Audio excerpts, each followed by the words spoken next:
Hi James, welcome back. Thanks very much. This wool feels really greasy. Has it come straight from the farm? Yes, it has. So this is straight off the sheep's back and into these bales. So you can see it's quite dirty and it feels very, very greasy.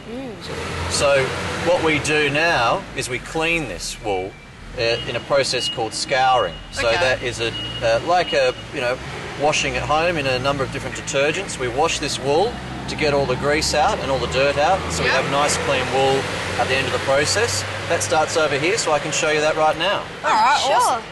So guys, this is the start of the scouring process. So what happens is we bring the wool in here and it drops into this big hopper. It goes along these rollers and starts to enter the scouring baths from here. Okay. Why is scouring so important? Well, as you saw before, the wool's very dirty and very greasy when it comes off the sheep's back.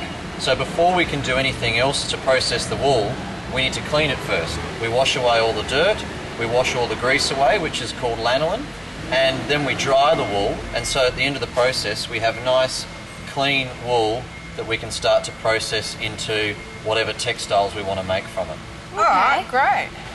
Well guys, here we are now at the scouring baths. So after the wool's opened up and goes along the conveyor belt we just saw, it comes into these baths. And there are about 6 baths all the way along the line, and the wool goes through each one, and it slowly but surely gets cleaner as it goes from bath to bath. So after the wool's been scoured, what happens next? Well, after scouring, the wool needs to be dried, and it then goes off to the blending room, and all of the fibres are blown about together and blended. And after that, it needs to go and get carded.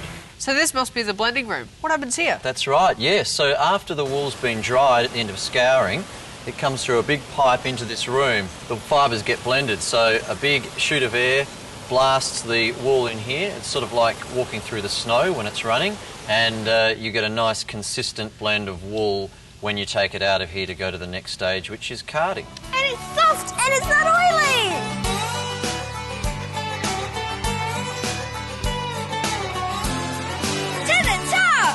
Okay guys, well this is a carding machine. So we've just come from the blending room, and you might have noticed that even though the wool was very clean there, the fibres are still loose and entangled. And so the next stage in the process is that we have to align those fibres. Basically the loose wool is fed in, and there's a series of drums just like this one all the way through.